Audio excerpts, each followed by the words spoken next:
Hi, it's Mitch from Pickdawgz.com here with your free pick in the Mets versus Brewers Major League Baseball matchup on Wednesday, June 28th, 2023. Here on YouTube, I do tons of free pick videos, so be sure to subscribe to our channel. We do free picks every day, sportschatplace.com, pickdawgz.com, right here on YouTube, as well as across social media and our live shows. When you give out that many free picks, you're bound to like some games more than others. To find out which games those are, as well as to get best bets from the world's best handicappers, head on over to our website, pickdawgz.com. Just click on the Premium Picks tab.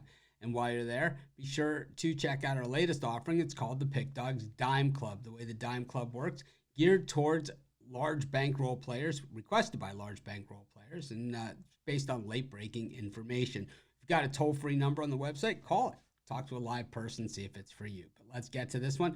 Mets taking on the Brewers, and the Brewers contending for first place in that National League Central, and the Mets, well, contending to probably get their manager fired at this point, and he certainly has earned that. Buck Showalter, I'll say it in every video until he is fired. This guy's stiff. He stinks, man. It's like you're giving basically a gift.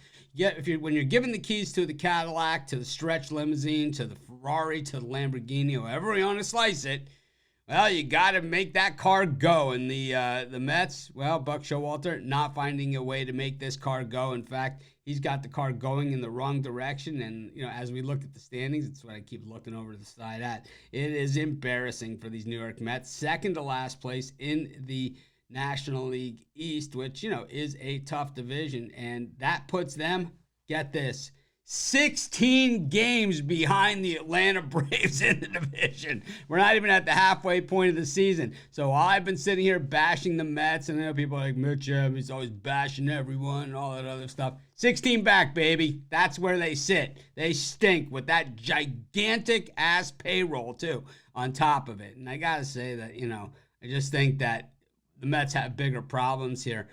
Cody Senga getting the ball here for the Mets, part of the problem as well. This Japanese import looked great right out of the gate for the Mets, but as is the case when we see these guys come in from overseas, we see him come up from the minors, all of a sudden the scouting report is out, the book is out, and all of a sudden these guys are different pitchers. Up against the Brewers team, throwing the crafty veteran Wade Miley at it, not as expensive as a Senga or a Verlander or a Scherzer, but man, his numbers are better than any of those guys this season. And while the Brewers, aren't pounding, teams or anything like that, they are in first place in the National League Central, sneaking back ahead of the Cincinnati Reds. Gotta say, man, I'm not putting one dime of my money on the New York Mets as a favorite anytime soon. Maybe they'll turn it around and maybe we'll have a different story and it'll probably be with a different manager. But I'm going to take the Milwaukee Brewers in this one, and that's going to be my free pick. Of course, while you're doing your picks today, putting your bets in, be sure to use our free betting tools at sportschatplace.com. Our betting tools are 100% free, and the way they work, they show you just how often all the bets on the board today actually hit. Then they show you today's odds, and from there, you can assess the risk-reward, putting yourself on the bets that come in the most and pay the most. That's how you make money betting on sports.